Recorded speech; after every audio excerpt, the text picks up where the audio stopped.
Польша уже через несколько лет может получить ядерное оружие в рамках программы НАТО. Генерал Ярослав Крашевский считает такой сценарий вполне реальным и призвал власти страны всерьез заниматься этим вопросом в ближайшие годы, так как обычно на страны, имеющие ядерное оружие, не нападают. С вами Нехта. Все самое важное и интересное на этот час. Россия готова к переговорам на своих условиях. Небензи дорвался до микрофона BBC и дал не менее абсурдное интервью, чем Путин Карлсону. Дело сделано, и мы не готовы это обсуждать.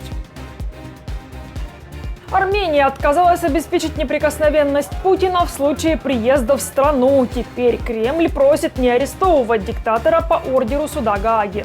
Армения не союзник России в войне против Украины. Ллойд Остин снова в больнице. Главу Пентагона срочно госпитализировали накануне саммита министров обороны стран НАТО по помощи Украине. На данный момент не ясно, как долго господин Остин будет оставаться в больнице. Ожидается, что текущая проблема с мочевым пузырем не повлияет на его ожидаемое полное выздоровление. Прогноз на лечение рака остается отличным. Обновленная информация о состоянии главы Пентагона будет предоставлена в ближайшее время. Доброе утро, дорогие подписчики! Не проходите мимо. Если вы нас смотрите сейчас, поставьте лайк этому видео. Ваша активность говорит YouTube о том, что мы вам интересны. И это очень поможет продвижению наших видео. Итак, вперед к новостям. Небензи оторвался до микрофона BBC и дал не менее абсурдное интервью, чем Путин Карлсону. Постпред России в ООН взялся за старое. Заявил, что РФ войну не начинала, но и вообще ВСУ 8 лет бомбили Донбасс. Кроме того, высказался и по поводу переговоров с Украиной. Утверждает, что Россия к ним якобы готова, но исключительно на своих условиях и только на определенные темы. Готовы ли вы вести переговоры на основе того, что вы потенциально отмените аннексию, которую мы обсуждали и которую мировое сообщество рассматривает как незаконную? Из этих 4 регионов, которые являются украинской суверенной территорией, которую вы аннексировали, готовы ли вы обсуждать обратный ход? Думаю, переговоров на эту тему быть не может. Они уже стали частью Российской Федерации. Дело сделано, и мы не готовы это обсуждать.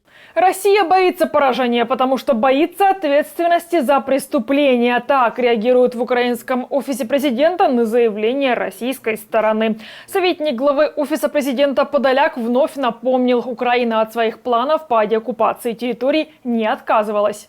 Хотелось бы, чтобы все эти люди сидели. А это возможно только, опять же, при обязательном поражении России в войне. Все другие варианты, почему Россия так категорически, таким количественным параметром пытается все-таки не допустить своего поражения, имеется в виду количественно, когда они многих мобилизованных отправляют, и отправляют независимо от количества потерь, санитарных потерь, 200-х, 300-х и так далее. Это только потому, что они понимают последствия юридического характера за все вот эти виды преступлений. Стратегическая цель, безусловно, это деоккупация наших территорий, и только через деоккупацию, освобождение всех территорий, возможно окончание войны таким образом, что эта война не будет возобновлена в том или ином виде, да, и так далее. Армения отказалась обеспечить неприкосновенность Путина в случае приезда в страну. Теперь Кремль просит не арестовывать Путина по ордеру суда Гааги. Песков заявил, что будет договариваться с Пашиняном о гарантиях безопасности своему диктатору. Мы уже говорили, что, безусловно, новая реальность, связанная с присоединением Армении к этому международному статуту, конечно же, не может не иметь негативного влияния на наши двусторонних отношения. И, конечно, здесь очень важно получить определенные заверения от наших армянских партнеров. Этот вопрос еще предстоит решать в рамках двустороннего диалога, на что мы и настроены. Напомню, что Римский статут Международного уголовного суда 1 февраля вступил в силу в Армении. По нему Ереван обязан задерживать и передавать Гааге обвиняемых в военных преступлениях. Пашинян на днях отказался давать гарантии, что Путина в Армении не арестуют, сославшись на то, что это решает не премьер, а суд. Он заметил, что не поворачивается спиной к России, но и не является ее союзником в войне. Еще в начале военных действий я сказал чешскому телевидению, что Армения не союзник России в войне против Украины. У Хельсинки не будет отношений с Москвой, пока не закончится война в Украине. Об этом заявил новоизбранный президент Финляндии Александр Стуб. Он победил во втором туре выборов, набрав чуть более 50% голосов. Разрыв с его главным оппонентом, бывшим главой МИД Пеккой Хааvisto, составил всего 3,5%. Suomen seuraava presidentti on Alexander Stubb. В президентских выборах побеждает Александр Стуб. Спасибо, Пекка. Это было прекрасное, честное соревнование, и я горжусь тем, что был кандидатом на этих выборах вместе с вами. Спасибо за хорошую конкуренцию. Стуб известен жесткой антироссийской позицией. Он считает, что ядерное оружие необходимо Финляндии, чтобы гарантировать мир. Намекал на то, что нужно лишить финского гражданства обладателей российских паспортов. А после победы на выборах заявил, что не имеет желания говорить с Путиным и требует от союзников поддерживать Украину. Совершенно очевидно, что трудно вести какой-либо политический диалог с Путиным, пока Россия ведет агрессивную войну против Украины. Поэтому я не вижу в ближайшем будущем никакого общения с Путиным или с российским политическим руководством. Конечно, мы все хотим найти путь к миру, но мне кажется, что в данный момент этот путь лежит только через поле боя. И то, на чем нам нужно сосредоточиться, это поддержка Украины. Дайте им деньги, боеприпасы, оружие и дорогу к членству в ЕС и НАТО. Это, вероятно, лучший сдерживающий фактор, который мы можем сделать. Так что решительно поддерживайте Украину. Украина укрепляет Авдеевку и, вероятно, перебросила в город одну из лучших бригад, третью штурмовую. Об этом пишет Forbes. Издание анализирует заявление командующего группировкой войск Таврия Александра Тарнавского, который отвечает за это направление. Forbes считают, решив остаться и сражаться, украинские войска идут на огромный риск. Тем временем военный аналитик Бильд Юлиан Рёбке считает, что Авдеевка может пасть в ближайшие дни или недели. Российским войскам удается продвигаться вперед, и уже совсем скоро они могут перерезать важные пути снабжения украинской армии. Российские войска успешно продвигаются в Авдеевке по двум направлениям – на юго-востоке и в центре города. Положение становится критическим для украинских защитников. Особенно опасна ситуация в центре, где ВС РФ осталось около 200 метров до одного из последних путей снабжения группировки ВСУ. Есть еще одна дорога к югу, но и там российские позиции находятся в сотнях метров на подступах к селу Северное. Если эти пути перережут, город будет окружен и падет. Пока это не так, но некоторые исходят из того, что до этого остались дни или максимум недели. По данным украинского генштаба, за минувшие сутки вокруг Авдеевки отбита 41 атака войск РФ. Больше половины из них приходится на саму Авдеевку, где бои идут в городской черте. Остальные на Невельское, Первомайское и Тоненькое. Deep State фиксирует продвижение войск РФ на севере и юге Авдеевки и возле Первомайского. По словам украинских военных, мясные штурмы на этом направлении армия РФ уже не ведет, а у ВСУ есть силы и средства держать оборону. Уже нема цих м'ясних хвиль. Вони періодично питаються малими групами прощупати нашу оборону. Перед цим там попрацювати авіація. Думають, що наші воїни будуть бігти, але наші воїни стійко стоять на визначених позиціях. Вони питаються лізти розличними там диверсійними групами, підрозділами складу таких Шторм З, Шторм В, це в'язнів. Але зазнають втрат.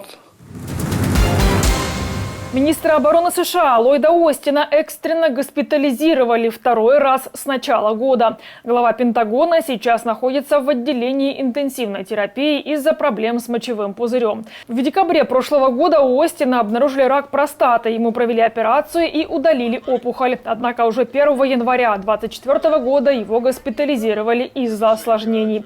В среду в Брюсселе состоится очередной саммит министров обороны стран НАТО на тему помощи Украине. Остин собирался лично приехать на встречу. На время лечения полномочия министра обороны США возложены на его заместительницу Кэтлин Хикс.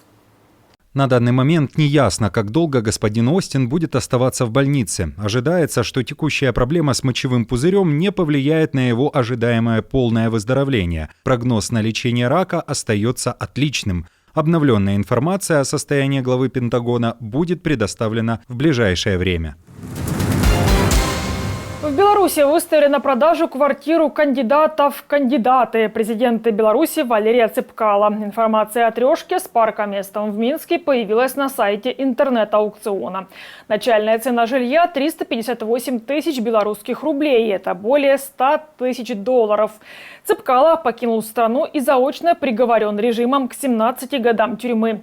Террор против несогласных с политикой диктатора Лукашенко в Беларуси достиг небывалого уровня, пишет Бильд. По данным правозащитников, после сфальсифицированных выборов 2020 года арестованы более 50 тысяч белорусов. Запрещены около 1500 неправительственных организаций. В тюрьме находятся более 150 художников, юристов, врачей, более 30 журналистов. Террор аппарата Лукашенко против собственного населения достиг почти невообразимого уровня. Мужественные люди, которые отстаивают либеральные ценности, получили за это длительные тюремные сроки. Страдания белорусов, похоже, полностью забыты. На карнавале в немецком Дюссельдорфе высмеяли Путина и патриарха Кирилла. В Германии отметили розовый понедельник. В шествии по центру Дюссельдорфа участвовали около 8 тысяч человек, 30 духовых оркестров и 110 тематических платформ. Скульптор Жак Тилли представил свою интерпретацию отношений церкви и государства в РФ. «Из России с любовью», гласила надпись на платформе с Путиным и Гундяевым. Досталось и канцлеру ФРГ Олафу Шольцу. Его изобразили с дырой в голове и каламбурной подписью «Холов Шольц». «Холл» в переводе с немецкого значит «пустой».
На этом ставлю точку. Благодарю, что были с нами. Если вы хотите получать информацию более оперативно, приглашаю присоединиться к нашей многомиллионной аудитории в Телеграме или Иксе. Поблагодарить нас за работу можете с помощью кнопки «Спасибо» под этим видео или по ссылке в описании. До новых встреч, хороших вам новостей. Слава Украине! Живе Беларусь!